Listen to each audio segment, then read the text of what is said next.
Las noticias, protagonistas y tendencias del momento. César Miguel Rondón, en Conexión Radio. La voz que cuenta la historia mientras ocurre.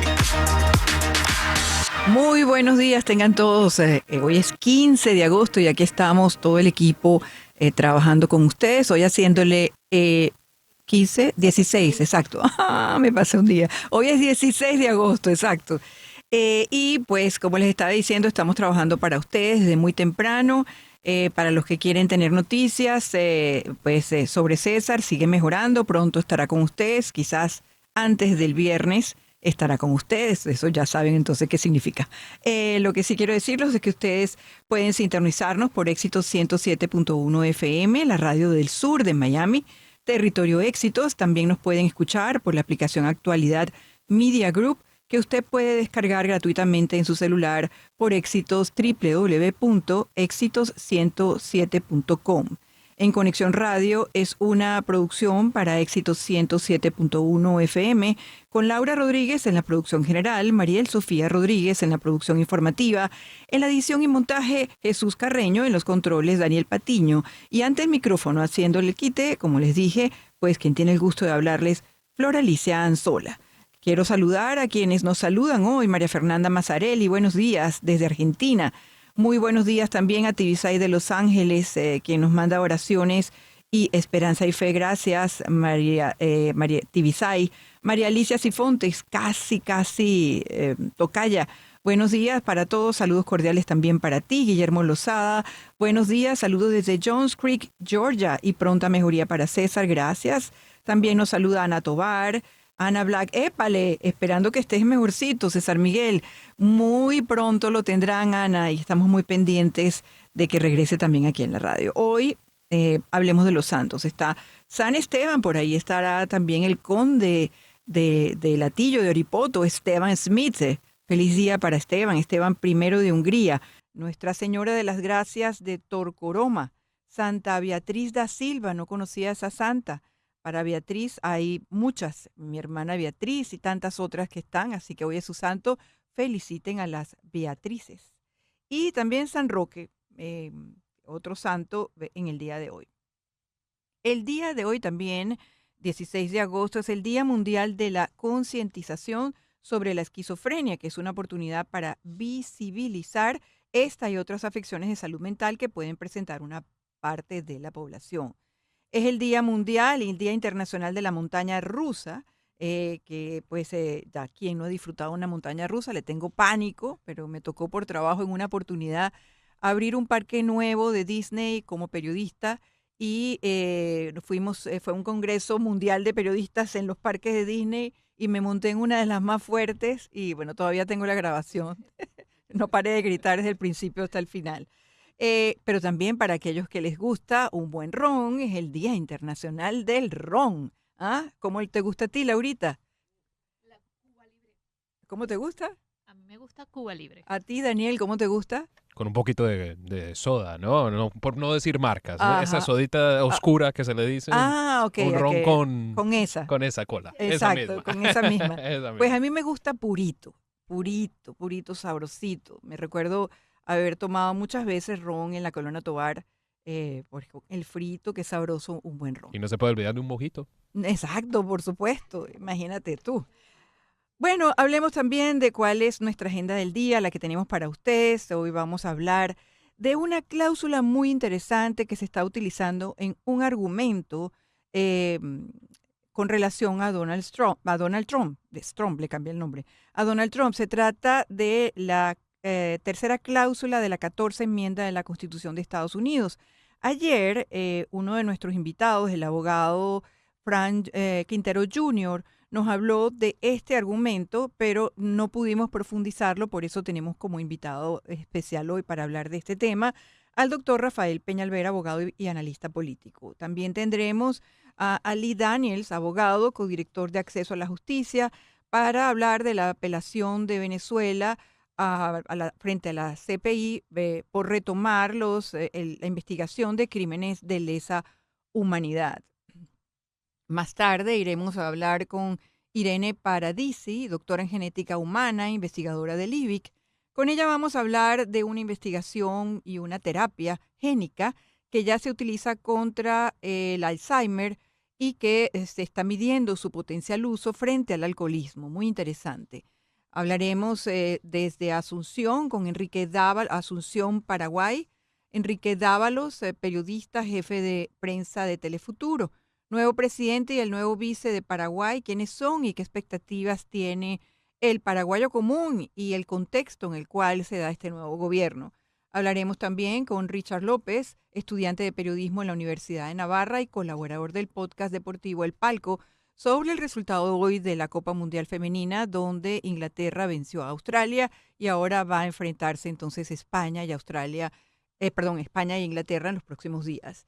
También tendremos una entrevista con la autora de este libro para aquellos que nos están viendo, pues se trata de Cuando el tiempo se detuvo, Memoria de la guerra de mi padre y lo que queda. Es Ariana Newman. Ella pues obtuvo con este libro un premio, el Dayton Peace Prize de no ficción en el año 2021. Es venezolana y la historia que cuenta es apasionante. Hablaremos también con la Sofía Scali, licenciada en Relaciones Internacionales, especialista en el Medio Oriente. Ella está en Buenos Aires. Con ella hablaremos de este balance de los 2 años que se cumplieron ayer de la llegada de los talibanes al poder en Afganistán. Así que entonces hablemos en este momento nosotros aquí de las efemérides, esas cosas que ocurrieron en los días que tienen por fecha 16 de agosto, pero de 1519, en la actual México, tras deshacerse de sus naves, el conquistador español Hernán Cortés se adentra con sus hombres en territorio azteca. De ahí viene la famosa frase, quemar las naves. En 1711, en la villa de Santa Ana, hoy la ciudad de Ocaña, en Colombia, aparece en un árbol la Virgen María frente a 3 humildes campesinos en la montaña de Torcoroma. De ahí viene la denominación Virgen de Torcoroma, Virgen Morena de Ocaña. En 1773, en Roma, el Papa Clemente XIV disuelve la Compañía de Jesús en todo el mundo. En 1815, el 16 de agosto, nace Juan Bosco, sacerdote, educador y escritor italiano.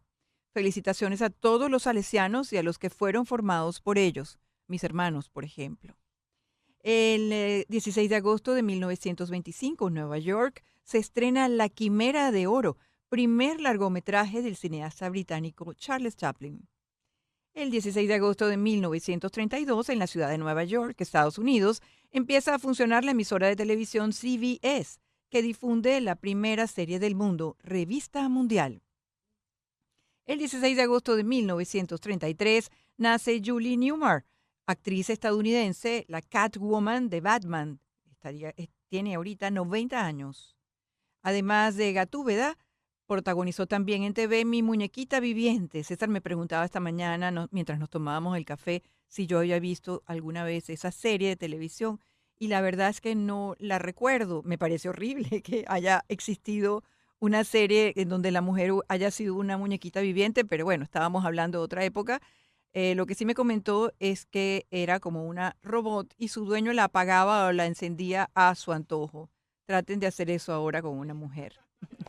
El 16 de agosto de 1945, Puyi, The Last Chinese Emperor, esto está en inglés, Puyi, el último emperador chino y el que gobernaba Manchukuo, es capturado por las tropas soviéticas. Es el personaje que inspiró El último emperador, la película de Bernardo Bertolucci, que ganó 9 Oscars en 1988, incluyendo Mejor Película y Mejor Director. Y quiero contarles que tuve una oportunidad única, maravillosa, de entrevistar en Nueva York, en esos tiempos, en la Premiere Mundial, a el gran Bernardo Bertolucci para el programa que producía para Gilberto Correa. Fue una experiencia extraordinaria. En 1949, el 16 de agosto, muere Margaret Mitchell, escritora estadounidense que nació en 1900. ¿Qué importa saber de ella? Pues es la autora nada más de que Lo que el viento se llevó, una de las novelas más populares de la historia de la literatura, inmortalizada en la pantalla por el director de cine Victor Fleming en 1939. ¿Quién no la recuerda? Protagonizada por Vivien Leigh y Clark Gable.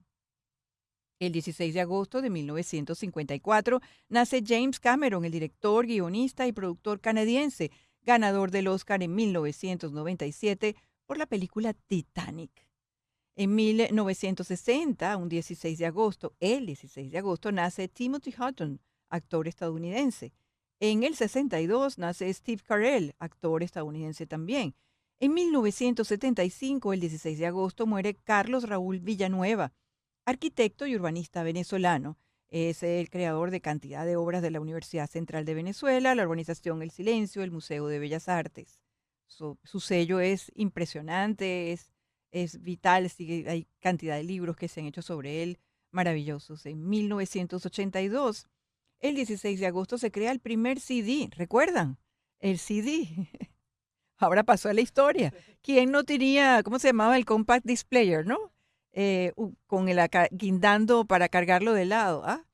Y después también el uso que se les dio en algunas ocasiones, sobre todo en Venezuela, cuando teníamos que enfrentar a los murciélagos. Se guindaban con hilitos de pabilo en los árboles, porque supuestamente con el reflejo se iban. ¿Ah? Miren para lo que quedó. En 1994, en República Dominicana, el 16 de agosto, Balaguer asume la presidencia por sexta y última vez, ya ciego y con 88 años de edad. El 16 de agosto del año 2000, en los Estados Unidos, se aprueba la clonación de embriones humanos con fines médicos. En el año 2003 muere Idi Amin, militar y político ugandés, conocido como el carnicero de Uganda. Está considerado como uno de los dictadores más crueles de la historia. Por ahí hay uno que está peleándose ese puesto. En el año 2004, en los Estados Unidos, se publica un estudio donde se demuestra que los fármacos estatinas utilizados para combatir el exceso de colesterol son eficaces para inhibir la replicación del virus VIH, el causante del SIDA, en las células humanas. El 16 de agosto de 2009, Usain Bolt impone un nuevo récord mundial con los 100 metros planos con 9 minutos 58 segundos en el Campeonato Mundial de Atletismo de Berlín. Y vamos con música. En 1928, el 16 de agosto, nace Eydie Gormé, cantante estadounidense, y aquí hay un tema que vamos a escuchar de ella con el trío Los Panchos. El 16 de agosto de 1929 nace Bill Evans, pianista estadounidense de jazz. Es uno de los pianistas más importantes e influyentes en la historia del jazz. Y el 16 de agosto de 1958 nace una mujer rubia. Nace Madonna, cantante, compositora, actriz y empresaria estadounidense de origen italiano. Antes de ir a las noticias de Estados Unidos, César Miguel Rondón tiene un importante mensaje para ustedes. Y ahora en la línea telefónica está Hani Martínez Ward. Buenos días, Hani. Muy buenos días, ¿cómo están? Muy bien, muchas gracias por atendernos. ¿Qué nos cuentas hoy? Claro que sí. Bueno, si usted ha tenido un accidente, recuerde que nos debe llamar desde la escena del accidente. Porque la compañía de seguro, usualmente nosotros que negociamos casos todos los días, nos echa en cara cuando un cliente esperó 4, 5, 6, 7 días. Dice, ¿por qué yo tengo que pagar la máxima compensación monetaria cuando el cliente perdió tantos días o esperó tantos días para buscar atención médica, para buscar a un abogado y hacer un reclamo? Si él no se preocupa por salud, ¿por qué nosotros tenemos que pagar? Y lamentablemente eso es una cosa que tenemos que responder con todas las compañías de seguro cuando hacemos las negociaciones al final del caso. Entonces, por eso yo digo, no esperen a que usted a lo mejor dice, voy a ver si me siento mejor, voy a ver si lo resuelvo con ellos. Las compañías de seguro no están de su lado. La única persona que puede pelear por usted y decirle, abocar por sus derechos, decirle cuánto dinero tiene usted para la compensación, cómo puede arreglar su carro y que no pague ni un centavo de su bolsillo, es teniendo un abogado de su lado que pelee esa agresivamente compensación monetaria. Antes de llamar a la abuelita que va a estar tan nerviosa como usted, llame directamente a Hani Martínez Ward.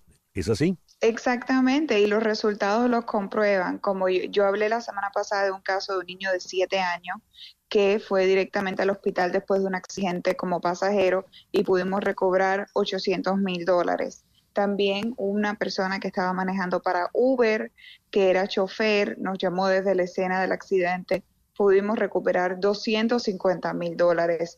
Y no digo de estas compensaciones así por decirlas, porque cada caso es diferente, cada caso tiene una compensación monetaria diferente dependiendo del daño del carro y de las lesiones, pero si usted está lesionado y queremos hacer un reclamo, queremos que usted saque la máxima compensación. Los teléfonos de Hani Martínez Ward.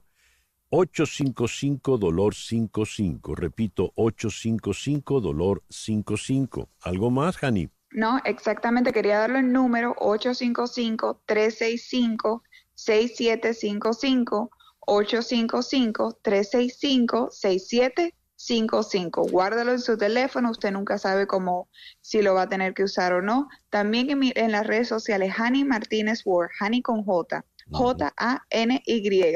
Hani Martínez Ward, si usted tiene un accidente me puede escribir ahí inmediatamente y yo personalmente le voy a estar respondiendo.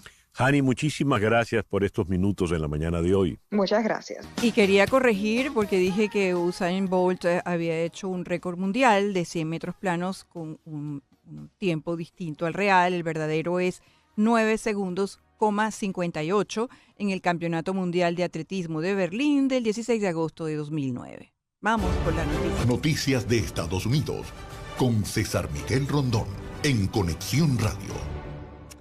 Prosigue la búsqueda de víctimas de los incendios que durante la semana han devastado la isla de Maui, que sobrepasan ya el centenar, porque solo se ha registrado un 25% de la zona afectada, mientras que el presidente de Estados Unidos, Joe Biden, criticado por su respuesta a la tragedia, se dispone a viajar a Hawái, según dijo, tan pronto como sea posible.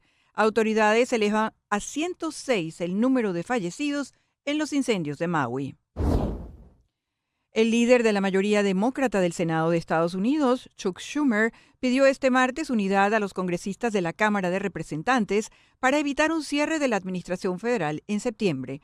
La única manera de evitar un cierre de gobierno es con un apoyo bipartidista en ambas cámaras. No se puede mantener el gobierno abierto trabajando solo con un partido, dijo Schumer en una llamada con periodistas. El senador apoyó la iniciativa del presidente de la Cámara Baja, el republicano Kevin McCarthy, de aprobar una resolución de continuidad que permita que la administración siga contando con fondos hasta diciembre.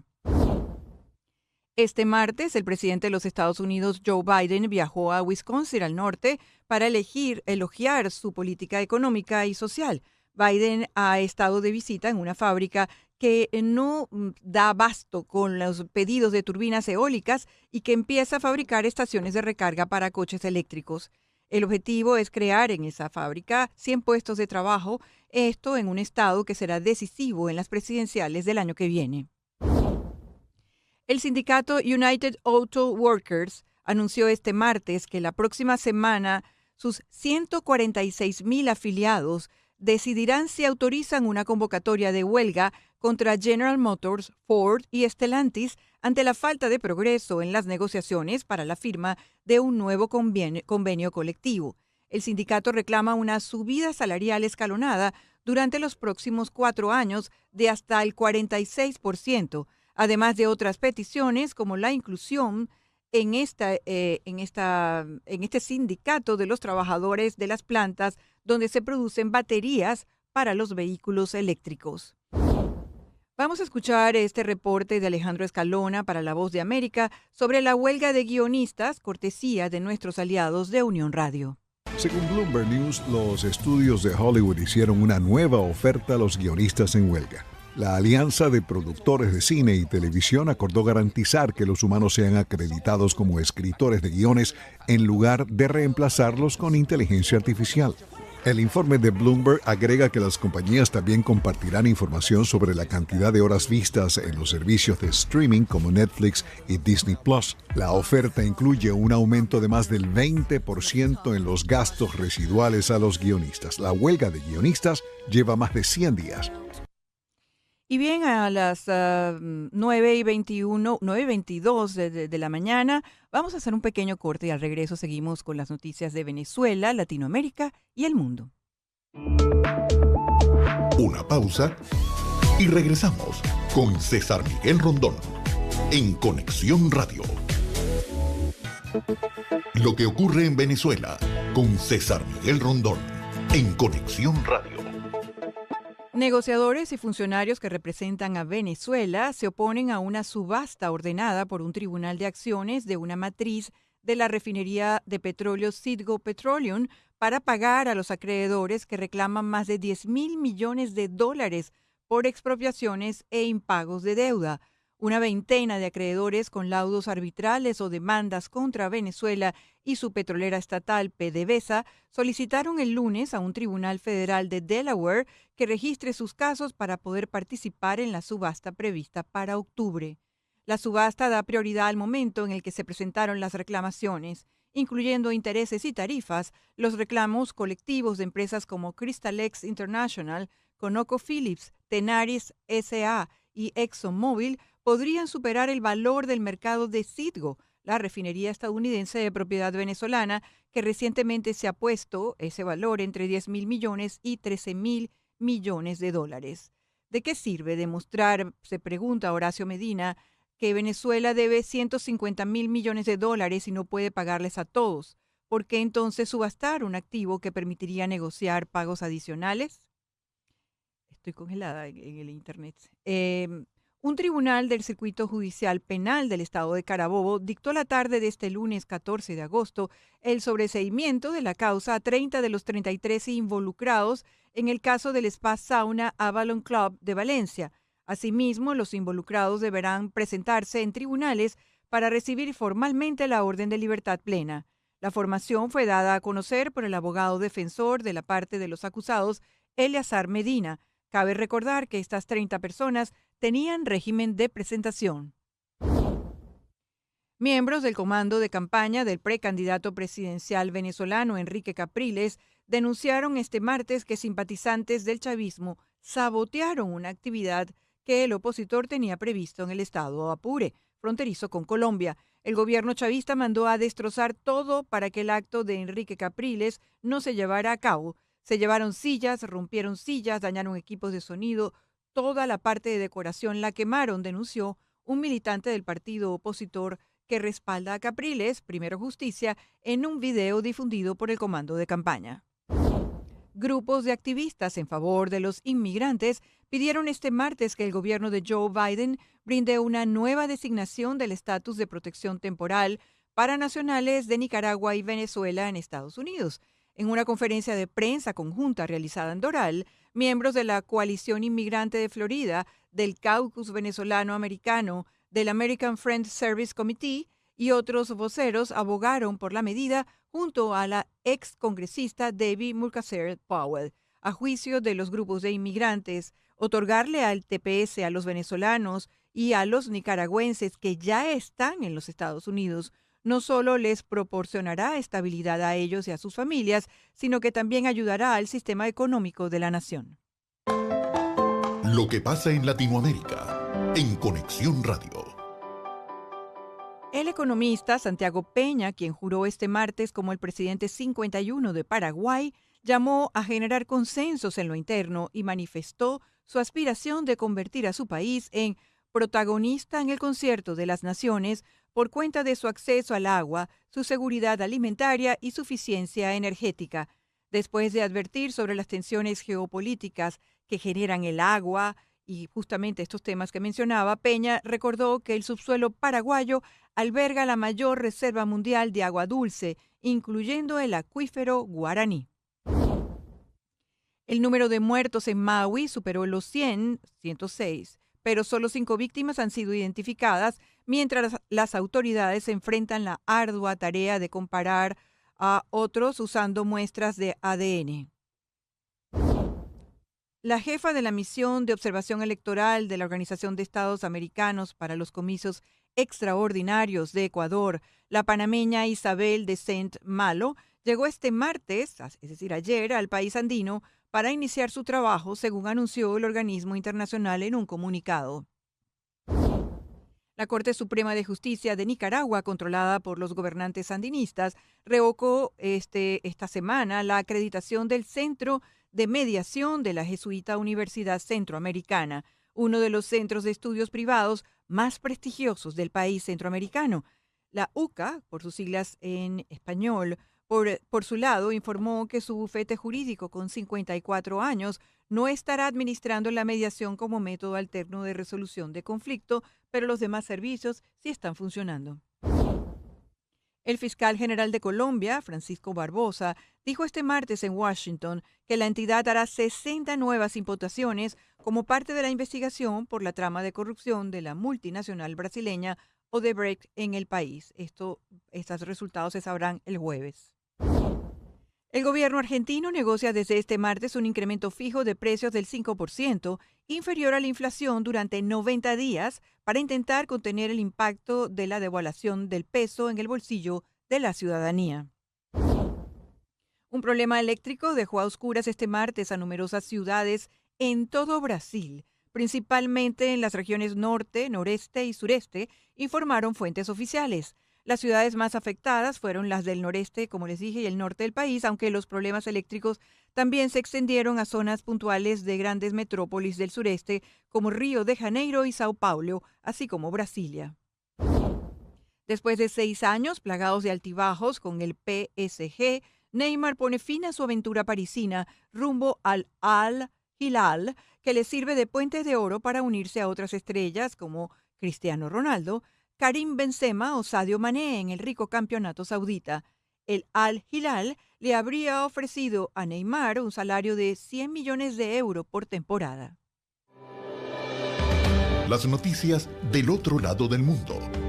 En Conexión Radio.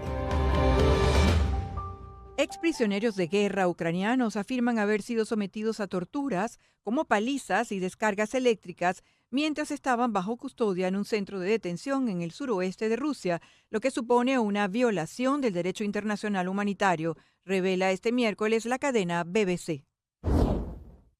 Ucrania podría cederle territorio a Rusia para facilitar su entrada en la OTAN, sugirió Stian Jensen, jefe del gabinete del secretario general de la OTAN, Jens Stoltenberg.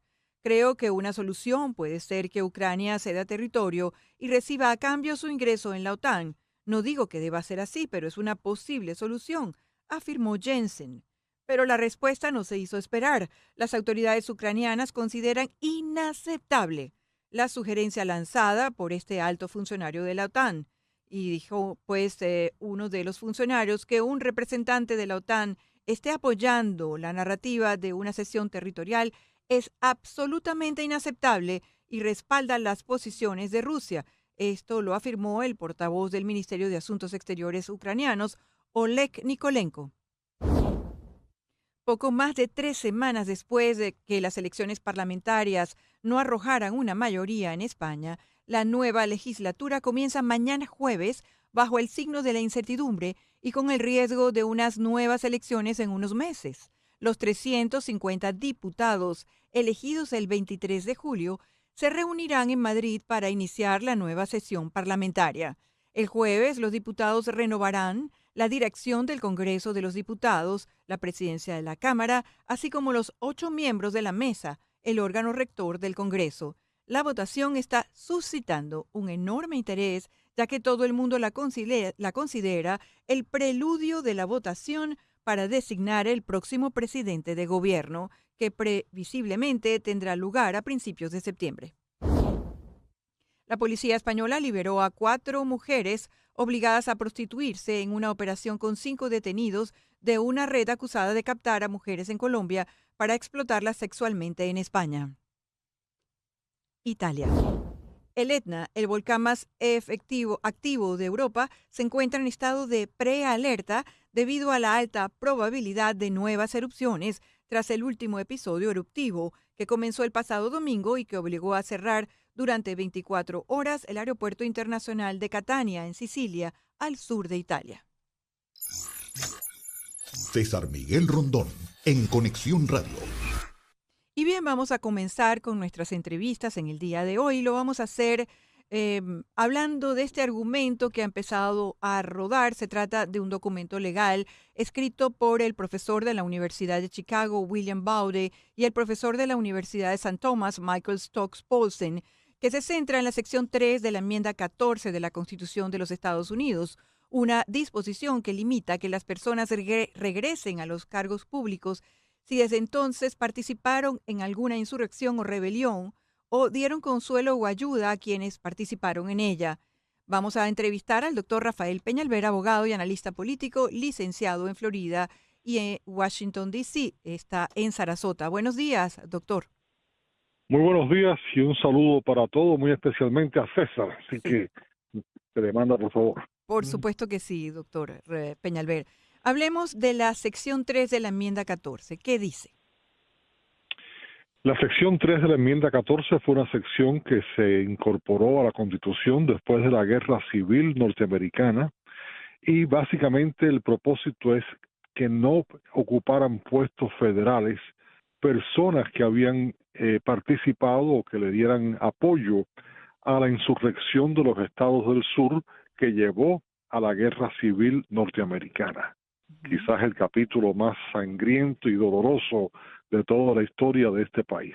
Así es. Así que eso quedó en los libros, no se ha utilizado con frecuencia hasta los últimos 2 o 3 años, que hubieron 2 o 3 casos que se utilizó para sacar de la boleta a personas que habían estado presentes en la demostración del día 6 de enero, el ataque al Capitolio, y ahora estos 2 profesores, ambos prestigiosos, pues han sacado este escrito largo, yo me lo leí, son 100 y pico de páginas, donde ellos argumentan que la persona que esté o la entidad que esté a cargo de inscribir a los candidatos y darle y revisar que tengan las credenciales para poder aspirar a un cargo público, pues que esa entidad tiene la obligación de desestimar la candidatura de cualquier persona que haya estado involucrada en un acto de insurrección contra el país. Es una teoría interesante. Yo no creo que sea constitucionalmente satisfactoria, pues les estás dando a una entidad, ya sea una persona, normalmente cuando una persona aspira a un cargo público, va a la Secretaría de la Corte, presenta sus credenciales y es esas oficinas de la Corte o en caso de oficinas estatales y federales, la Secretaría de Estado en Tallahassee, aquí en la Florida, por ejemplo, y creo que sería darle demasiado poder a una entidad o a una persona para que decida si alguien está calificado o no, sin haber esa persona sido condenada de insurrección anteriormente. Ahí es donde está la clave. Ellos lo que dicen es que no hace falta, que la Constitución no requiere que la persona haya sido convicta de insurrección, simplemente que haya participado en la insurrección. Es muy delicado utilizar esto, porque esto que se utiliza, que se pudiera utilizar en este momento, podría volver a utilizarse con otras excusas en el futuro, ¿no? Correcto, y entonces ellos argumentan que dicen, bueno, pero si te sacan de la boleta o si no te permiten que estés en la boleta, tú siempre tienes el recurso judicial, puedes ir a la corte para que la corte te vuelva a poner, que la corte decida si ha sido removido legalmente o no. Pero yo creo que eso pone las cosas al revés. Yo creo que debería ser primero que haya sido convicto de insurrección y después que basado en esa declaración de la Corte, que te saquen de la boleta, pero no que te quiten de la boleta de antemano, claro, por una decisión administrativa. Sí, hay un tema también que me preocupa y tiene que ver con la consecuencia que esto podría generar en caso de que esto ocurriera, si fuera el caso, porque estaríamos hablando de una acción que parecería evidentemente una acción política en un momento en el que los ánimos podrían caldearse.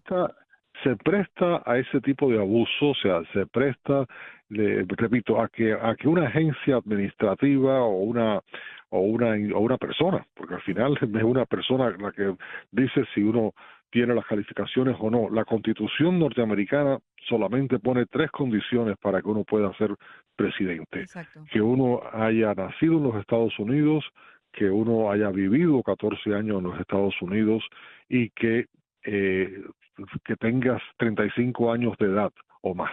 Ujú. Esas son las 3 condiciones que pone la Constitución.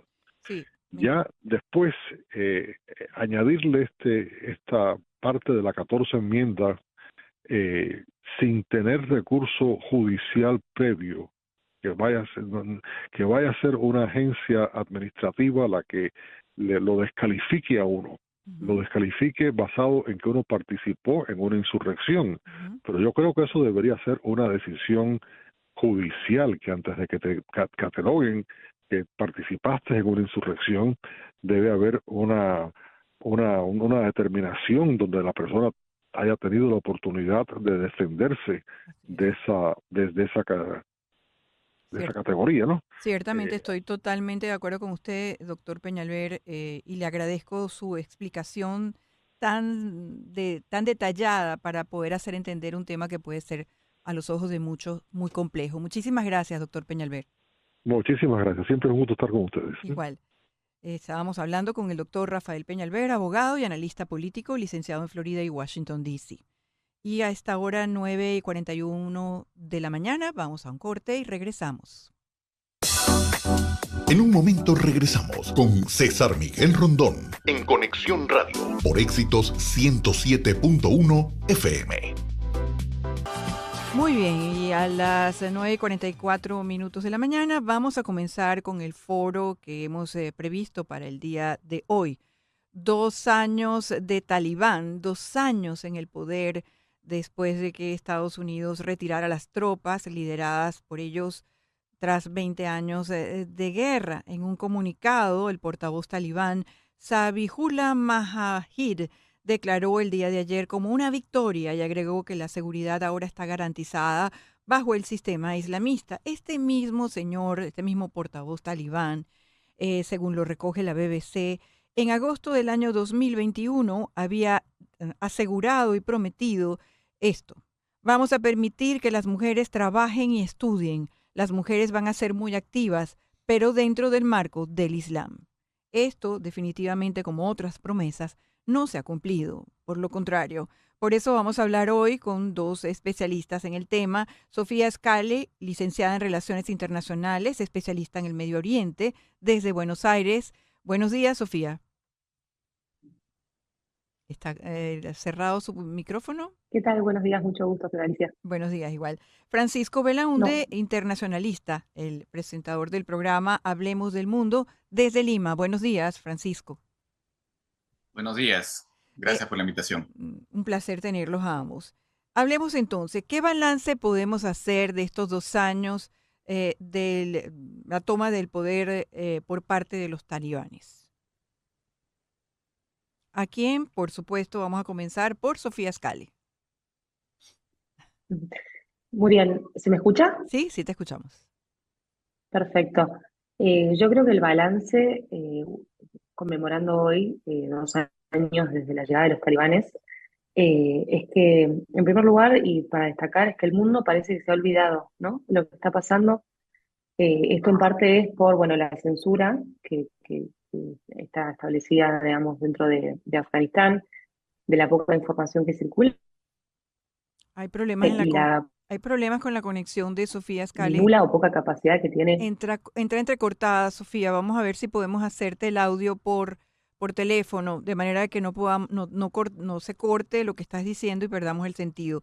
Le hago la misma pregunta a Francisco Belaunde. ¿Qué balance podemos hacer de estos 2 años de los talibanes en el poder? Bueno, el balance es terrible, ¿no? Uh-huh. Lo que está pasando efectivamente en Afganistán es que los talibanes no han cumplido ninguna de las promesas que habían hecho cuando llegaron al poder, en particular en lo que se refiere a las mujeres, ¿no? A las que han estado retirando todos los derechos cada vez más, ¿no? De alguna manera y en particular el tema educativo, ¿no? Así es. Entonces, desde ese punto de vista, efectivamente, estamos pues ante una situación dramática. Y claro, en medio de todo esto, la comunidad internacional pues es renuente, incluso organismos humanitarios son renuentes a venir, a ir en ayuda de los talibanes, ¿no? Del país que está sufriendo, por supuesto, una situación económica desastrosa, con situaciones próximas a la hambruna.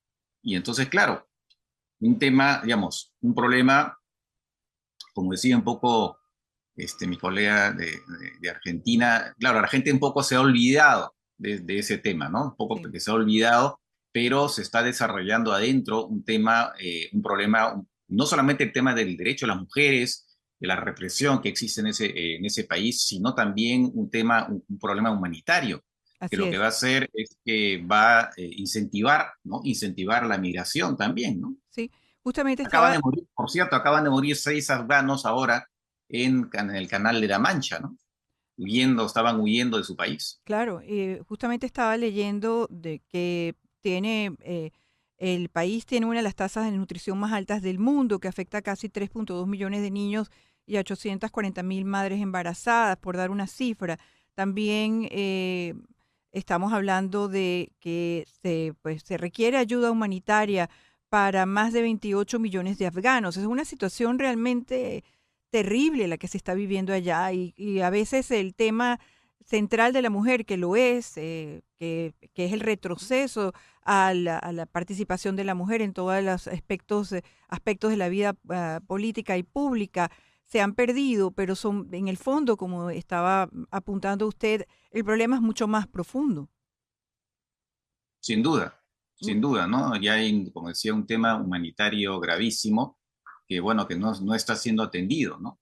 No está siendo atendido porque nadie quiere, digamos, establecer relaciones formales con los talibanes, ¿no? Hay un artículo que acaba de salir de Foreign Affairs hace unos 10 días, donde llamaba precisamente, ¿no? A la comunidad internacional, a Estados Unidos, de alguna manera de retomar contacto con los talibanes para justamente poder atender los problemas humanitarios, ¿no? Sí, vamos a preguntarle a Sofía Scali, que había empezado su participación, pero habíamos tenido algunos problemas de sonido. Sofía, estabas hablando de que se han olvidado de Afganistán y de lo que se vive allí. Sí, perdón, a veces la virtualidad tiene estas contras, Así ¿no? es. Pero yo creo que, bueno, sí, ante la retirada de las tropas y el avance de los talibanes, de entrada, creo que para mantener en la medida de lo posible calma a toda la comunidad internacional, dijeron que iban a garantizar los derechos, especialmente de las mujeres, y hoy vemos todo lo contrario. Por ende, el balance es súper negativo, no solamente por la falta de derechos hacia las mujeres, sino porque miles de hombres también han perdido los trabajos por las restricciones ligadas 100% bueno, la aplicación de la Sharia, sino que también la economía está devastada. Hay muchísimas personas desplazadas por países vecinos. Se habla de millones de personas que, bueno, sufriendo desnutrición, por ejemplo, Ujú. en parte porque las mujeres que antes proveían ingresos a las familias hoy no pueden trabajar. Entonces la situación es más complicada de lo que... Y a nivel internacional también sabemos que el gobierno de los talibanes no transa con los otros gobiernos, por ende, hasta dónde puede la comunidad internacional interceder, sabiendo que prima el derecho interno por sobre el internacional. Entonces yo creo que el balance es en todos los aspectos negativo. Sí, y justamente como dices, la dificultad de que la comunidad internacional pueda intervenir. Entonces le pregunto a Francisco Belaunde, ¿cuáles acciones podría tomar la comunidad que de alguna forma tuvieran un impacto positivo para, en este caso, mejorar en lo posible la calidad de vida de los afganos o permitir que haya un cambio en esta realidad? Es muy limitado, ¿no? Es muy limitado lo que puede hacer, porque para empezar, bueno, ya se intervino en Afganistán. Sí. Había una intervención militar, en fin, y ya terminó y no se puede dar algo similar, ¿no? Y lo otro es, bueno, que las ONGs puedan trabajar, pero muchas veces ONGs han tenido que retirarse porque, por ejemplo, sus empleadas mujeres Ujú. ya no podían trabajar. Entonces, incluso los talibanes están de alguna manera, están entorpeciendo ¿no? La labor que se puede desarrollar por organismos internacionales. Entonces, es muy poco lo que se puede hacer. Entiendo que Estados Unidos hace unos días se habló que habían retomado contacto con los talibanes en Qatar, ¿no? Pero vamos a ver hasta dónde puede llegar, hasta dónde, me imagino, sobre todo básicamente para atender los problemas humanitarios, ¿no? Así es. Porque más allá de eso, es muy poco lo que se puede hacer, es muy poco lo que se puede hacer. Y claro, verdad que hay fondos afganos que están retenidos. ¿Hasta qué punto, no, Estados Unidos los va a liberar o no? Me imagino que eso sería parte de la negociación, pero ¿qué se puede obtener de los talibanes en materia que respeten los derechos? Porque normalmente estas cosas siempre son pues negociadas, ¿no? Claro. Entonces, los talibanes persisten en su actitud, pues la cosa va a seguir como está hasta ahora, ¿no? Así es. Sofía, estaba leyendo esta mañana un artículo realmente descorazonador de la BBC, justamente sobre las reacciones de las mujeres frente a su realidad. Y estamos hablando de una situación muy dura y muy difícil porque vivieron otra realidad. Tuvieron oportunidad de estudiar y dejaron de hacerlo. Tuvieron oportunidad de ir a las escuelas y ahora ya no lo pueden hacer. Tuvieron oportunidad de trabajar y ahora no tienen esa posibilidad. No salían solas, podían estar en las calles y ahora tampoco pueden salir sin la compañía de un varón. Y me pregunto, ¿qué acción interna? Porque es que cuando se ha conocido la libertad, ¿cómo se puede mantener a este grupo humano ahora discriminado, sectarizado, limitado? Eso, ¿no puede ocurrir algo de adentro hacia afuera que pueda permitir este cambio que estamos esperando? ¿Es tan limitante esa posibilidad? Sí, como bien mencionas, es como, a ver, las mujeres, para ponerlo en un ejemplo gráfico y muy simple, fueron como pájaros enjaulados que pudieron salir y de repente les cortaron las alas. Y está la represión que hay por parte de los talibanes. Y pensar en una como resistencia femenina es muy lejano, Ujú. es poco probable. Y de hecho no solamente es la falta bueno, de estudios, de vida social, bueno, ni siquiera poder ir a lugares históricos, ¿no? Ujú. Sino que también es el control de lo que ellas, no sé, se intenta como controlar hasta sus pensamientos. La última regulación que salió en noticias fue como esto de cerrar los salones de belleza, las peluquerías, y eso es básicamente para controlar que no se reúnan en lugares donde los hombres no pertenecen y que no puedan justamente empezar a pensar en esto de decir, sí, yo tengo derechos, soy una persona igual que cualquier hombre, tengo derecho a estudiar, a trabajar, a ganarme la vida, a hacer lo que yo quiera, a trasladarme hacia donde quiera. Sin embargo, eso está como muy, muy tibio todavía. No se está pensando en una como ofensiva para hacerle contrafrente a esta suerte como de apartheid de género, Así es, ¿no? así es. Ahora hay otra realidad que es la que ocurre de aquellos que huyen de Afganistán, las mujeres y niños que salen de Afganistán huyendo y los hombres. Y le pregunto a Francisco Belaúnde, ¿qué acciones se están tomando para esa comunidad de refugiados, esas personas que están huyendo y que lo hacen incluso hasta destinos tan lejanos como Estados Unidos, atravesando el mundo entero para llegar a la frontera de México y entrar, como ha sido noticia en uno de estos días, entrar por la frontera de México a Estados Unidos? Bueno, eso coincide también con posiciones cada vez más duras respecto a la inmigración, en particular, bueno, en Estados Unidos también, pero sobre todo en Europa, ¿no? Donde, como decía en un momento dado, hay unos que están buscando, por ejemplo, atravesar el Canal de la Mancha, ¿no? Y han muerto hace poco, había un naufragio en el Canal de la Mancha y murieron 6 afganos. Lamentable. Y justamente entre los europeos decían, bueno, pero ¿quiénes pueden acceder al estatus de refugiado? Y se decía, bueno, los sirios, porque hay una guerra, ¿no? Pero los afganos, un momento dado, por lo menos decían, no, en Afganistán ya no hay ninguna guerra, por lo tanto, ya no tendrían derecho a acceder, ¿no?, al estatus de refugiado, decían, por lo menos en algunos círculos en Europa, y efectivamente la administración se vuelve muy quisquillosa, ¿no? Ujú.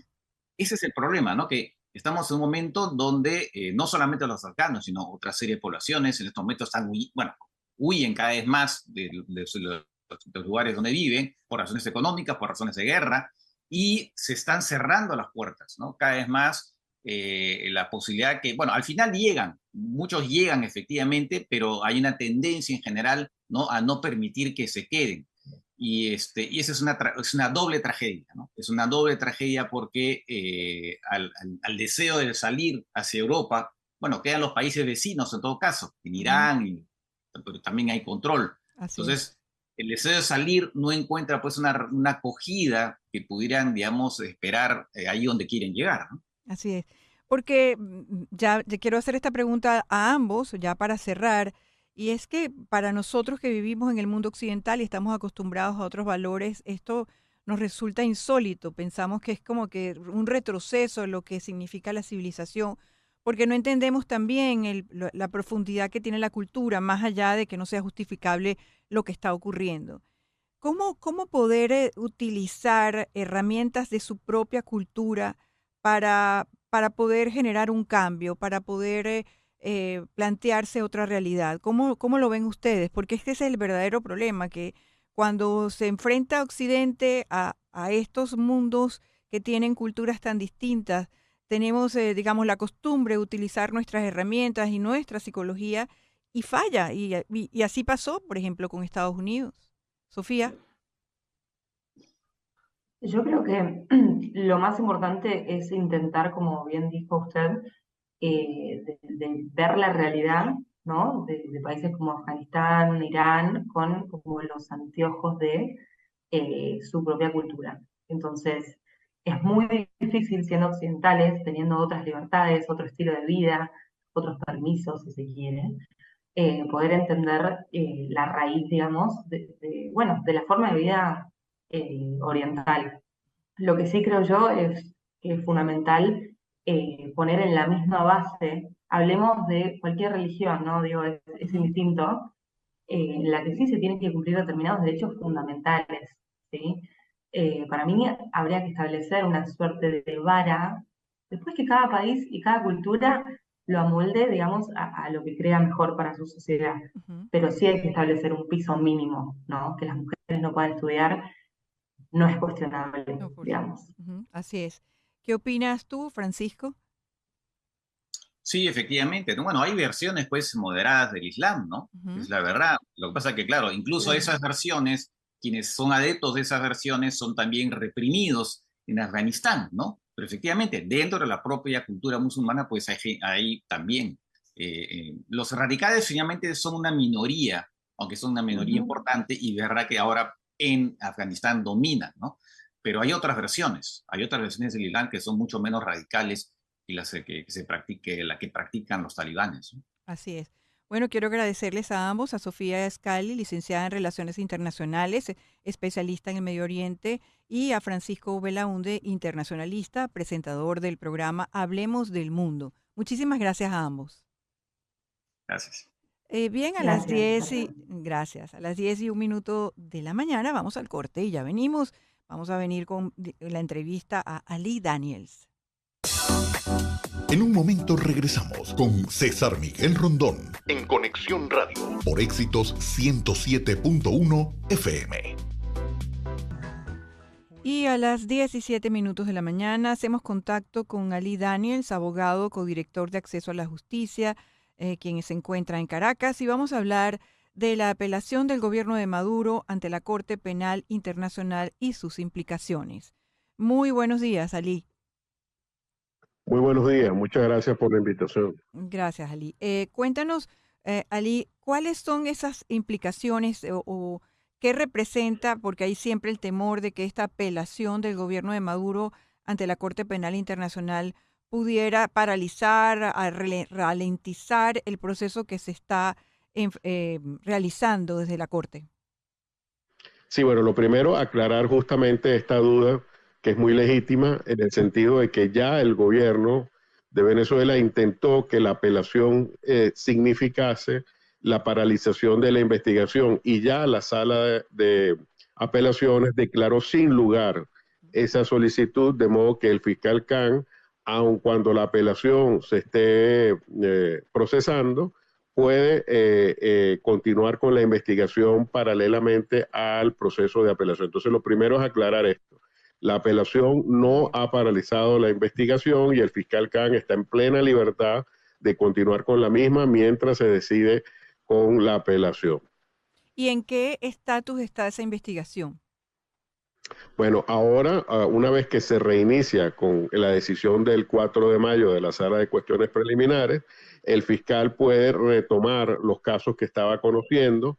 Recordemos que en noviembre del año pasado se habló de una cifra de más de 890 casos de los cuales había pedido información al gobierno venezolano, y a partir de esos casos que ya habían sido seleccionados, el fiscal ahora estaría en la obligación de determinar cuáles son los que puede presentar para un posible juicio. Sin embargo, hay que moderar las expectativas porque para esto no hay un lapso. Es decir, el fiscal no tiene un momento preciso en el cual deba presentar algún caso y puede, por el contrario, también, y esto también quisiera explicarlo, el fiscal puede incorporar nuevos casos. Es decir, no hay un límite a lo que está ocurriendo. Si existen, por ejemplo, patrones de violación de derechos humanos que sean crímenes de lesa humanidad, como podrían ser, por ejemplo, la persecución a sindicalistas en Venezuela, el fiscal los podría incorporar y los podría incluir dentro de los que serían los candidatos a ser objeto de un juicio ante la Corte Penal Internacional. Ali, sabemos que los casos de la Corte Penal Internacional se llevan años de años. Hay un promedio bastante alto en el número de años. Al final, esa justicia da en algún momento es una justicia lenta, y quizás los venezolanos que llevamos un ritmo distinto frente a la terrible realidad que estamos enfrentando a diario, pensamos que una decisión puede darse pronto. ¿Tú dirías que esto podría ocurrir, tomando en cuenta estos promedios, en cuánto tiempo? Bueno, en lo que respecta a la sala, a la apelación, al proceso de apelación, yo sí creo que podamos tener una decisión en este mismo año o a más tardar a principios del año que viene. Sobre todo porque la sala ha decidido con bastante rapidez los recursos que el gobierno ha interpuesto. Por ejemplo, la negativa a que se suspendiese la investigación ocurrió a los pocos días de que el gobierno interpusiese el recurso. Del mismo modo, la Sala de Cuestiones Preliminares, para que tengamos una idea, cuando el gobierno solicitó la revisión del informe que presentaron las víctimas, la sala declaró sin lugar a esa solicitud en 11 días y decidió el fondo del asunto en menos de 2 meses. Para que tengamos una comparación, en que en el caso de Filipinas, que es un caso parecido al venezolano, se tardaron 4.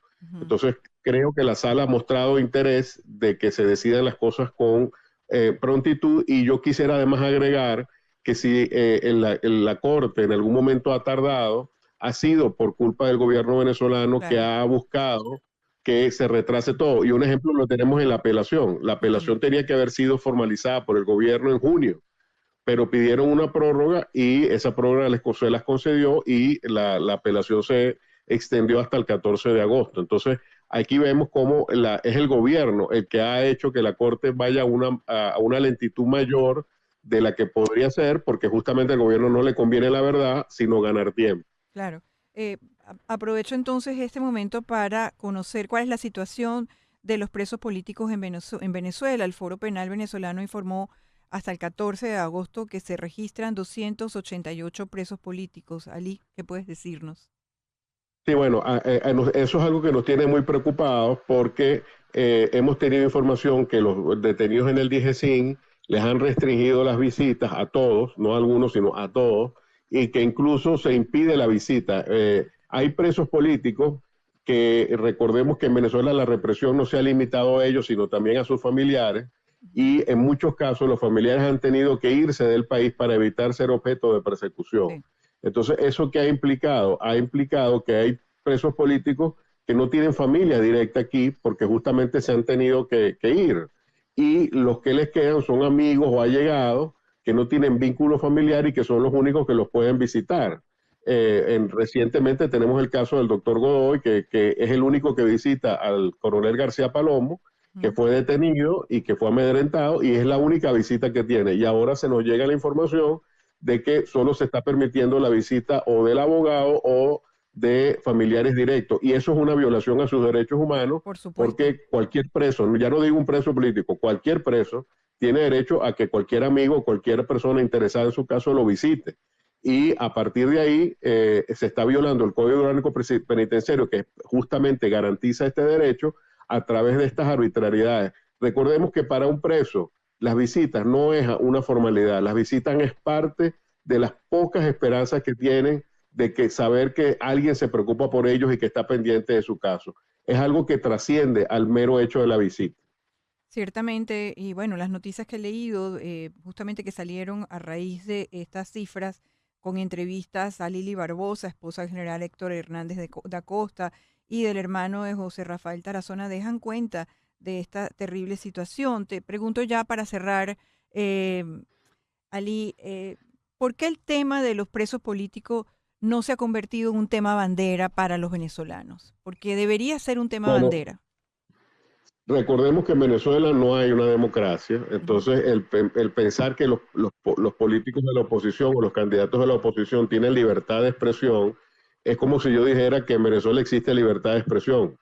Entonces, a partir de ahí, los candidatos de las primarias no han utilizado o no han querido referirse, sino muy limitadamente al tema de los presos políticos, porque sobre ellos pesa el tema de que no quieren ser objeto de inhabilitación. Y es lamentable que no se hable en Venezuela con más de casi 300 presos políticos, como ayer lo dijo Foro Penal, más de 280 es el número que ellos señalaron, y que no se hable de que existe en Venezuela presos políticos, ni siquiera hay un candidato que haya dicho qué es lo que va a hacer con ellos en el supuesto que diga que va a ganar. Entonces, cuando en un país tenemos casi 300 presos políticos y los que son dirigentes de la oposición no quieren hacer alusión a ese caso por temor a ser inhabilitados, vemos la calidad de la situación política en Venezuela y de aquellos que todavía piensan que aquí se puede tener una campaña electoral con todas las garantías. Eso efectivamente no ocurre porque además hay una enorme censura que impide que estos temas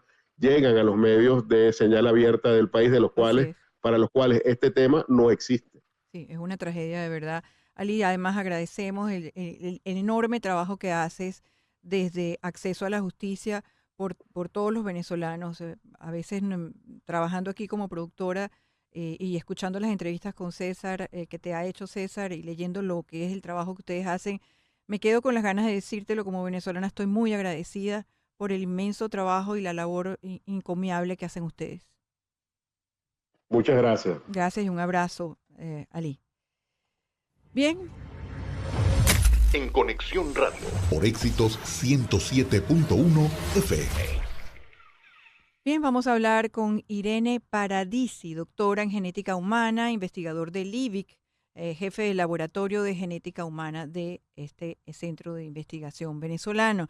Y lo vamos a hacer básicamente por el tema que viene a continuación, que es la terapia génica que ya se utiliza contra el Alzheimer.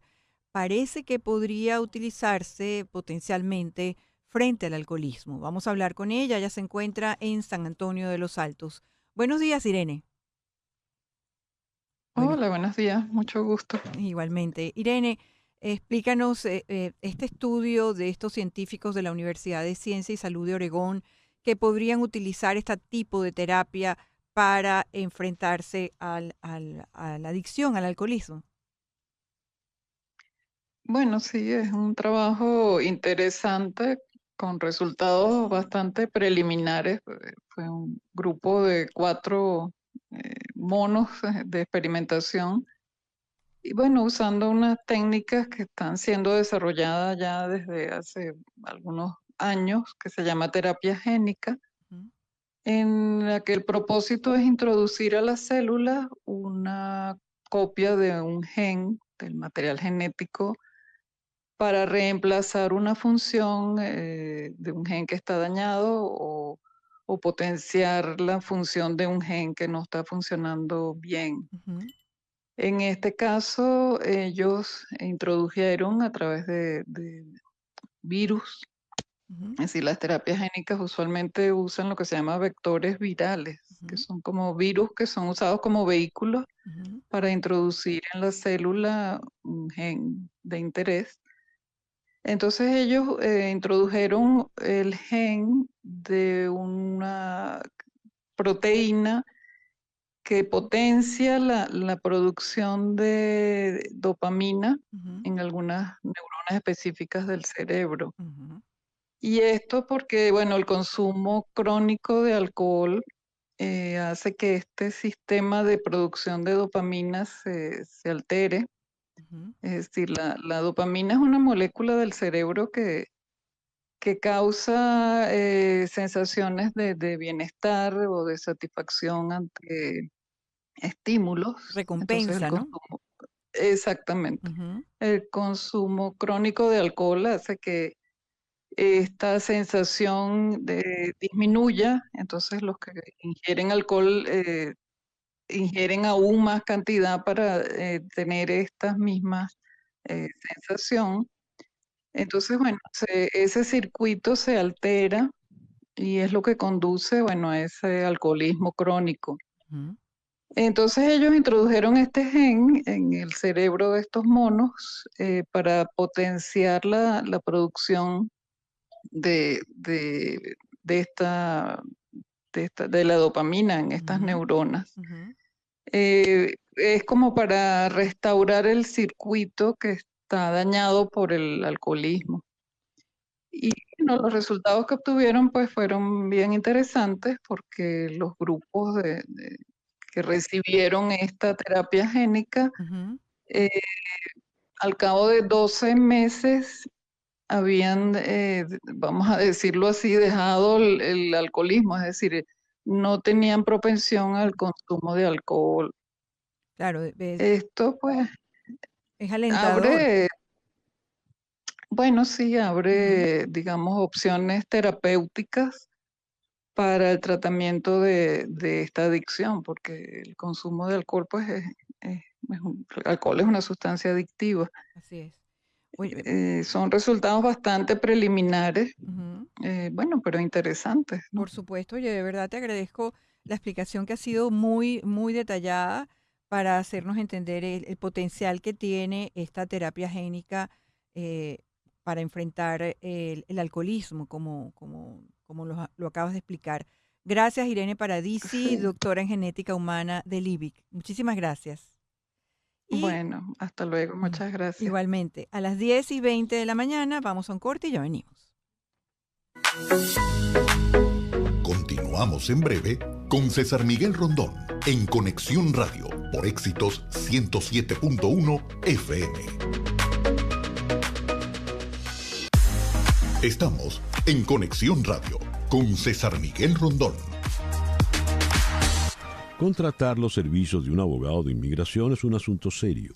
Establecerse en Estados Unidos requiere de trámites que debes realizar con abogados con mucha experiencia y conocimiento, como es el caso de las abogadas de Canelo Fadul Immigration, especialistas en visas de inmigración, laboral, familiar y humanitarias, entre otras. Ellas suman más de 55 años de experiencia asesorando desde la solicitud de la visa hasta la obtención de la residencia y posterior ciudadanía. Si necesitas asesoría para inmigrar y establecerte en Estados Unidos, llama al 305-579-9218. Repito, 305-579-9218. Y si dices que llamas de mi parte, la primera consulta es gratis. También puedes escribir a inmigraya@canerofadul.com. Las noticias de este momento en Conexión Radio. Y bien, la Administración de Fármacos y Alimentos, FDA, por sus siglas en inglés, concedió a Pfizer una aprobación acelerada para el uso de Elrexfio, una terapia subcutánea para pacientes con mieloma múltiple resistente, un tipo de cáncer en la sangre agresivo y hasta ahora incurable. El Elrexfio es para pacientes adultos con mieloma múltiple que han tenido una recaída tras haber recibido al menos 4 líneas previas de ciertos tratamientos, indica la farmacéutica en un comunicado. En Conexión Radio por Éxitos 107.1 FM. Bien, a las 10:26 de la mañana vamos hasta Asunción, Paraguay, para entrevistar al periodista jefe de prensa de Telefuturo, Enrique Dávalos, sobre las expectativas de este nuevo gobierno que se juramentó ayer cuando el economista Santiago Peña juró como presidente 51 de Paraguay. Buenos días, Enrique, ¿cómo estás? Buen día, encantado de saludarles desde Paraguay. Enrique, ¿qué expectativas hay por parte de los paraguayos, digamos, con este equipo que ahora asume la presidencia? Bueno, las expectativas como siempre son muy altas, como siempre ocurre cuando hay un presidente nuevo.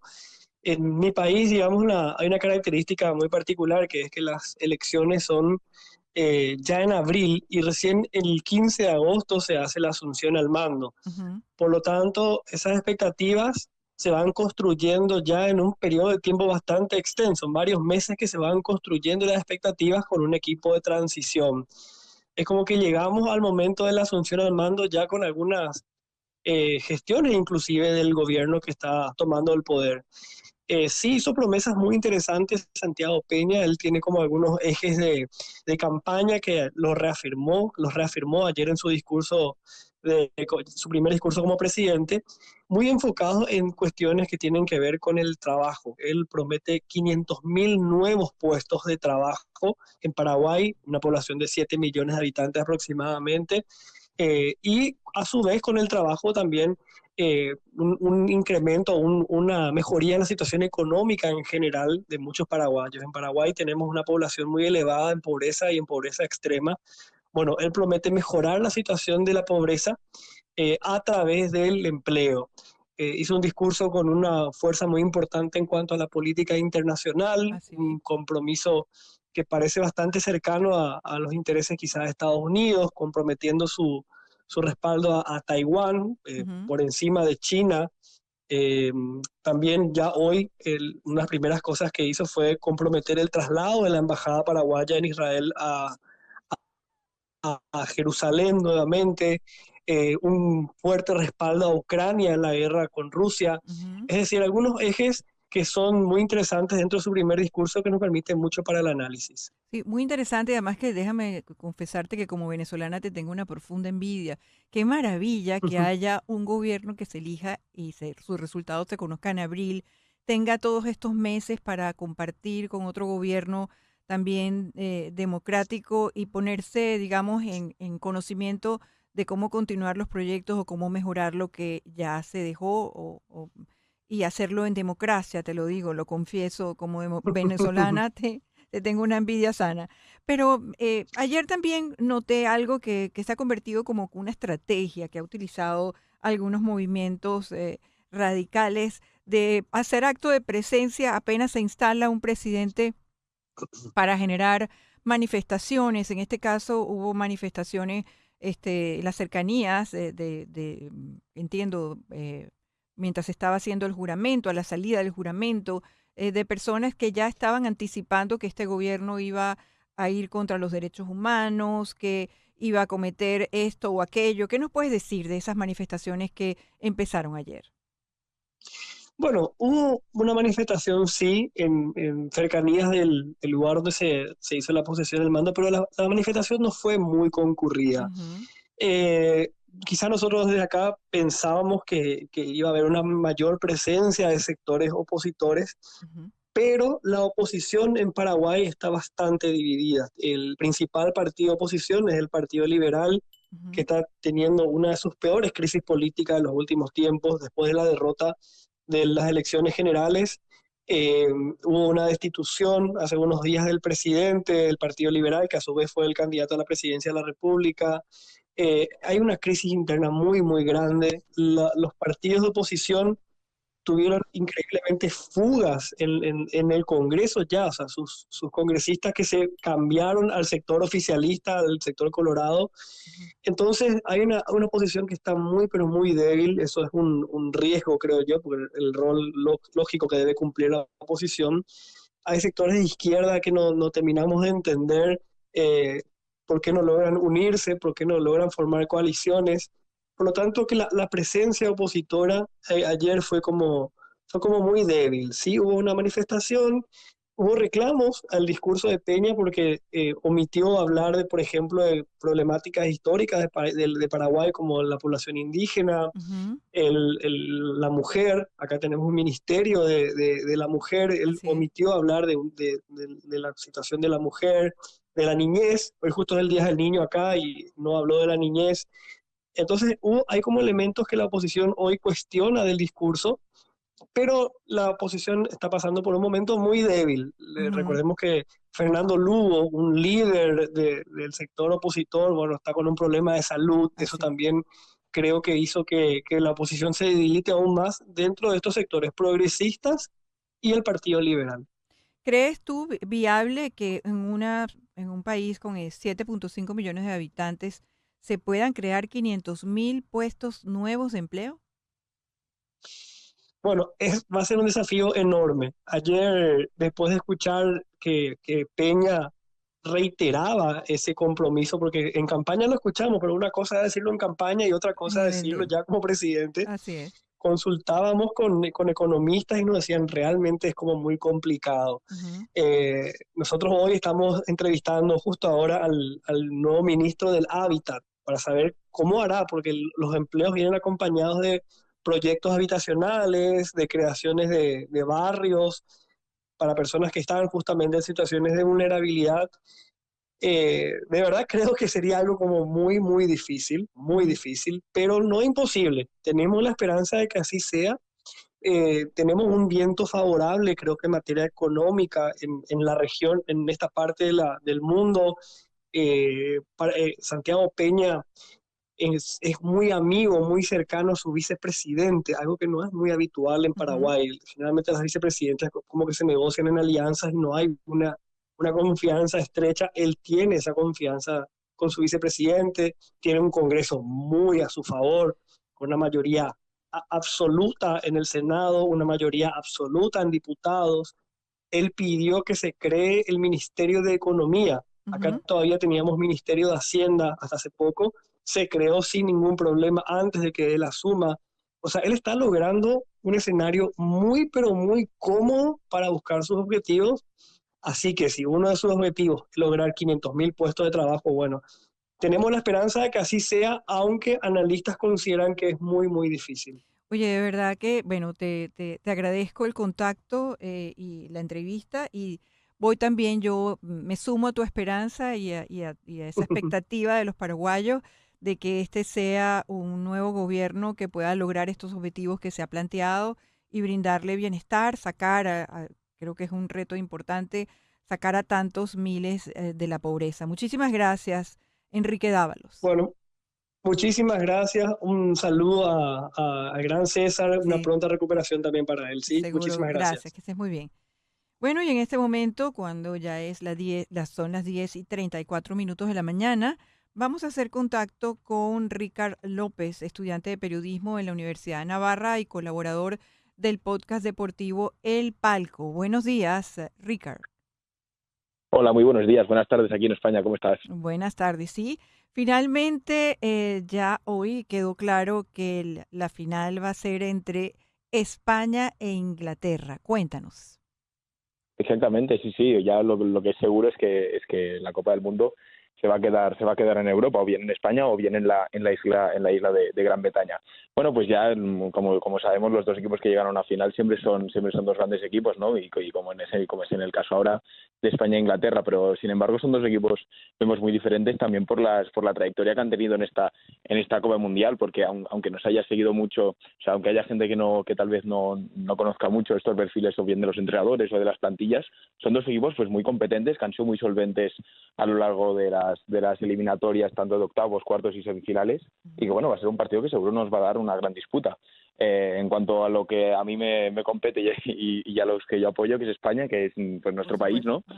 Un equipo que a confianza y a voluntad no les gana a nadie, ¿no? Porque, por ejemplo, en octavos contra Suiza les metieron un gol, ¿no? Y van empatados a 1, y luego les acabaron metiendo 4 más, o sea, acabaron 1-5, luego, por ejemplo, en semifinales sacaron un resultado totalmente solvente en el último minuto, así que es un equipo con muchísima voluntad, pero que se enfrenta también a un gran competidor como es Inglaterra. ¿Cuáles consideras, Ricard, son las jugadoras más valiosas del equipo de España? Bueno, pues en España es verdad que ha habido un poco de polémica en cuanto a esto aquí en el país, en España, ¿no? Porque es verdad que hubo una gran polémica entre el seleccionador y las jugadoras, ¿no? Porque había grandes estrellas, ¿no? La selección española siempre había contado con grandes estrellas, no tanto del Atlético de Madrid o del Barcelona, y se ve que el entrenador, bueno, pues no estaba muy contento con su actitud y al final quiso rescindir de sus acciones, ¿no? Tampoco quiso contar con ellas y por eso hay un poco de polémica, pero bueno, al final sí que es verdad que con esta selección que ha construido el seleccionador Jorge Vilda, bueno, pues cuenta con piezas muy importantes, ¿no? Como por ejemplo se vio en el partido de las semifinales, ¿no? Como que contamos con jugadoras como puede ser Olga Carmona o Salma Parayuelo, que bueno, son grandes jugadoras que tienen también experiencia ya en la selección, ¿no? Pero son jóvenes, ¿no? Por lo tanto, es muy importante tener esto en una selección y en una competición tan exigente como es la Copa del Mundo, ¿no? Gente joven, gente con experiencia, como puede ser aquí, como te he dicho, Olga Carmona y Salma, ¿no? Que es gente que, bueno, todo el mundo todavía tiene muchísimo que aprender porque ya saben lo que es jugar y ser diferenciales en la Copa del Mundo, pero también si te fijas, aparte de gente joven, pero que también tiene experiencia, contamos con grandes jugadoras, ¿no? Como por ejemplo la que fue la Balón de Oro del mundo, ¿no? Alexia Putellas, que es verdad que en el anterior partido le dejaron en el banquillo antes de que se terminara el partido y se cogió un poco de rebote, ¿no? Se enfadó un poco, pero sigue siendo la mejor jugadora del mundo y por eso la premiaron por ello. Claro. ¿Y a qué debe temerle España frente a Inglaterra? Bueno, Inglaterra, pues como te he dicho antes, también es un equipo muy solvente. Es verdad que en octavos tuvo un poco más de complicaciones, ¿no? Y tuvo que llegar a los penaltis contra Nigeria, pero luego contra Colombia y contra Australia ahora en semifinales no tuvo casi problemas y consiguió ganar por 2-1 y 3-1, es decir, que es un equipo muy solvente, con grandes jugadoras. Sabemos que la liga inglesa femenina también es muy buena, es muy seguida en toda Europa y también en España, porque bueno, al igual que pasa con la Premier masculina y la Liga, ¿no? Son diría yo las dos grandes ligas de fútbol y tienen grandes jugadoras. ¿A qué le tienen que temer? Bueno, pues yo te diría, pues hay grandes jugadoras, ¿no? A mí, por ejemplo, me sorprendió mucho Lauren Hemp, ¿no? Que fue una jugadora que incluso marcó en el anterior partido, ¿no? Es una grandísima jugadora que tiene una trayectoria también pues muy buena y que veremos que, bueno, es una delantera, pues que es lo que te digo, muy solvente, con mucho gol, una de las grandes goleadoras de esta competición y que la zaga defensiva de España tendrá que estar muy atenta a lo que haga Lauren Hemp. Sí, el encuentro va a ser finalmente el domingo 20, ¿no? A las 12 horas del mediodía. Sí, en principio sí, mira, sí, será el domingo 20 de agosto a las 12 de la tarde. Ahora en Miami no... En Miami sonarán las 6 de la mañana. Pues mira, no nos viene muy bien, pero igualmente si alguien amaneceremos, quiere verlo, pues amaneceremos, si Dios quiere, con el triunfo de España. Hombre, ojalá sí, yo animo a que todo el mundo, aunque sea una hora un poco extraña, se levante en Miami y vea el partido porque estoy seguro que va a ser un partidazo. Ajá. Y que va a ser, bueno, a un nivel altísimo, como siempre, una final del mundo y sobre todo entre dos grandes selecciones que además están cerca, como España e Inglaterra, sí. Sí, bueno, muchísimas gracias, Ricard López. Estaremos pendientes este sábado a las 6 de la mañana de ver al juego final entre... El domingo 20, el juego final entre el equipo de España e Inglaterra de la Copa Mundial Femenina. Muchísimas gracias. Claro que sí, gracias por llamarme y le quiero desear también a César que se recupere cuanto antes. Por supuesto, ya lo tendremos muy pronto aquí. Y bien, ya en este momento son las 10:39 de la tarde. Vamos a un corte de la tarde, de la mañana. Ajá, imagínate, ya yo estoy en la tarde y no existe. A las 10:39, 10:40 de la mañana, vamos a un corte y ya regresamos. Una pausa y regresamos con César Miguel Rondón en Conexión Radio. Quiero comenzar este segmento que va a ser una entrevista realmente interesante con el prólogo de un libro que tengo en mis manos de Ariana Newman, Cuando el tiempo se detuvo, Memoria, la guerra de mi padre y lo que queda. Escuchen esto. Hay un signo de interrogación casi perdido en el mar de nombres de la vieja sinagoga en Praga. Los visitantes tratan de mantener a sus niños en silencio a medida que recorren cada estancia del Memorial Pinkas. Es difícil no sentirse abrumado por la presencia avasallante de las letras negras y rojas puestas allí en recuerdo de 77.297 individuos. Todos residían en los distritos checos de Bohemia y Moravia durante la Segunda Guerra Mundial.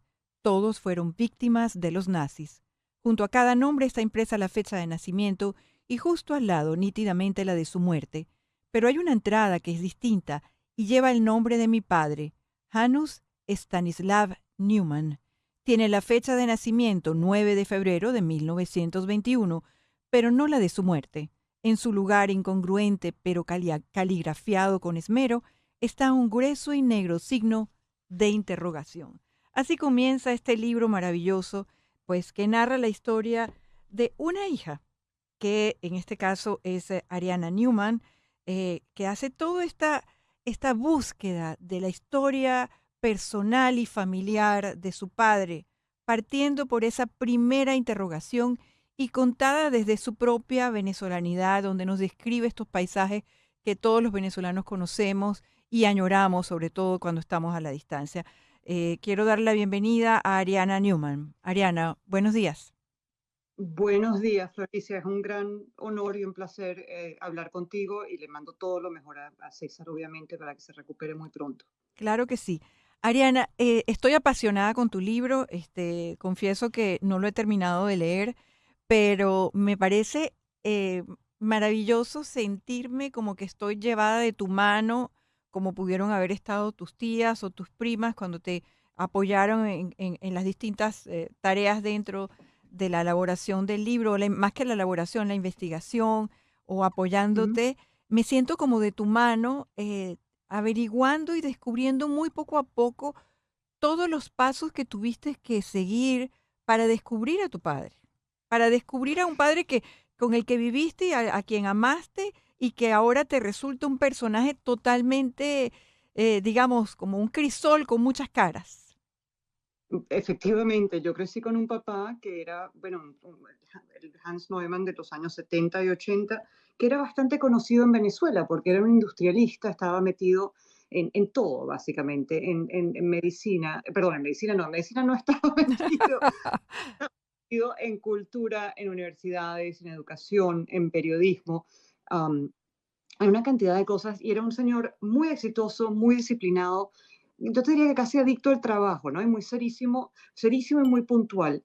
Y yo creo que él, y teníamos una vida maravillosa en esa Venezuela de los años 70 y los 80, que tenía problemas, por supuesto, pero que estaba llena de promesa y de potencial, y que al contrario de ahora acogía todavía refugiados de todas partes de Europa y de todas partes del mundo que llegaban a crear una Venezuela mejor y bueno, y una Venezuela de ellos, ¿no? Entonces yo crecí con mi papá, que me decía siempre que era venezolano, a pesar de que era palidísimo y tenía un acento checo muy fuerte, ¿no?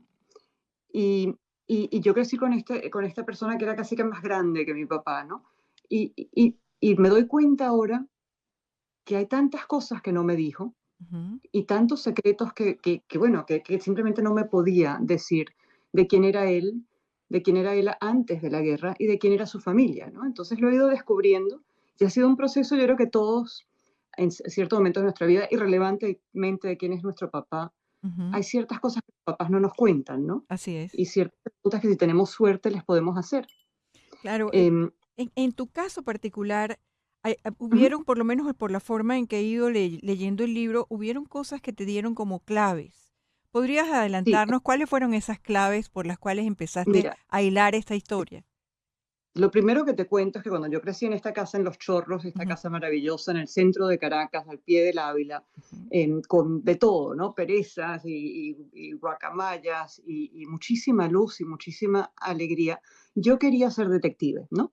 Y Montero, crecí como hija única porque mis hermanos eran mayores, mis medio hermanos, y monté un club de detectives y la verdad es que creo que efectivamente lo que hice con este libro es convertirme en esa detective que quise ser de niñita de 7 y 8 años. Y tenía unas, o sea, mi padre, por ejemplo, en esta vida de éxito y de luminosidad y donde de verdad no teníamos muchos problemas. Mi papá tenía unas pesadillas terribles y nos despertaba a todos en la casa porque gritaba. No te estoy diciendo que 1, 2 o 3 veces, sino docenas de veces. Se despertaba empapado de sudor gritando en alemán o en checo, pero siempre en un idioma que yo no reconocía, ¿no? Entonces, esto era una de las pistas. Primero, la pista más grande la encontré un día jugando a los detectives con un primo mío que tiene el mismo apellido que tú, que se llama Rodrigo Anzola. Exacto. Y es más, creo que somos primos, pero eso yo te lo dejo para otro Eso día. lo dejamos para otra ocasión, sí, señor. Exacto. Somos primas. Ajá. Pero un día mi primo me dice, mira, tu papá estaba moviendo una caja que yo creo que tenía tesoro, porque la estaba moviendo de algo, de una manera muy misteriosa, de un cuarto a otro. Y yo esperé que mis amigos detectives se fueran, porque yo creo que siempre supe que había un misterio detrás de los silencios de mi padre. Y cuando se fueron todos, fui a buscar esa caja y no encontré ningún tesoro, encontré una cantidad de papeles viejos. Ujú. Y dentro de esos papeles viejos había una tarjeta de identidad de mi padre, y sabía que era de mi padre porque había una foto de un señor joven que tenía exactamente los mismos ojos que mi padre y no tenía la menor duda que era él, pero decía Berlín, lo cual no cuajaba porque mi padre, yo sabía, había migrado en el 49 de Praga a Caracas y Berlín no entraba nada en la historia, pero además tenía una estampilla de Hitler y luego en la parte donde decía el nombre, no decía Hans Neumann, decía un nombre completamente distinto que no me sonaba para nada, que era Jan Sebesta. Ujú. Y cuando corrí, o sea, asustadísima, porque me asustó mucho todo eso, Ujú. tendría unos 9, 10 años, corrí hacia mi madre y le dije, mami, estás casada con un impostor. Mi mamá me Dios. dijo, mira, papá tuvo una guerra difícil y no le gusta hablar de eso. Yo no le pregunto mucho y yo creo que mejor no le preguntes tú tampoco. Pero allí se quedó un poco y no fue hasta que se murió mi papá en el 2001, en septiembre del 2001, que me dejó esa caja, que reaparece esa caja que yo encuentro cuando tengo 9 o 10 años y que reaparece ahora repleta de documentos de cómo sobrevivió la guerra, de cómo vino de una familia originalmente judía, que nunca me contó nada de eso, de una familia de 34 personas y de cómo una persona que era efectivamente un niño de 18 años cuando comenzó la guerra, un niño o un joven bromista, poeta, desorganizado, cómo sobrevivió la guerra escondiéndose de los nazis, mientras mataban a toda su familia y escondiéndose de los nazis en el centro nazi en Berlín, bajo una identidad falsa. Qué historia, pero qué historia. Ahora, tengo que preguntarte algo. Tú hiciste la investigación partiendo de ese espíritu de detective, de niña, partiendo de tu curiosidad de hija, pero ¿qué te llevó a plasmarlo y brindarnos a nosotros, a todos, un libro como este? Mira, yo creo que yo siempre, además de ser detective, quería escribir. Y creo que encontrar las historias de 30, bueno, eran 25 personas que de mi familia que murieron en el Holocausto. Encontrar estas historias que estaban más bien, estaban como veladas en el silencio, no te digo que estaban olvidadas, pero nadie las hablaba, nadie las contaba. Me pareció importante contarlas y darles un poquito de vida, tal vez, un poquito de esa vida que les quitaron, ¿no? Y me sentí que era como mi deber hacerlo. Y la verdad es que yo siempre quise escribir y estudié mucho literatura y una cantidad de cosas y nunca pensé que lo iba a hacer porque nunca me sentí suficientemente buena escritora. Pero de repente me di cuenta que lo importante no es tanto el ser buen escritor, es tener una historia digna de contar. Así es, y esta de verdad es apasionante, es como para llevarla al cine, de verdad es para llevarla al cine. Yo sé que ha salido en inglés con el nombre One Time Stop y también ahora está en español, es de Editorial Planeta y de verdad, amigos, se la recomiendo. Cuando el tiempo se detuvo, memoria de la guerra de mi padre y lo que queda y la historia de una hija apasionada por descubrir la figura de su padre. Muchísimas gracias, Ariana, muchísimas gracias por la entrevista. Sí.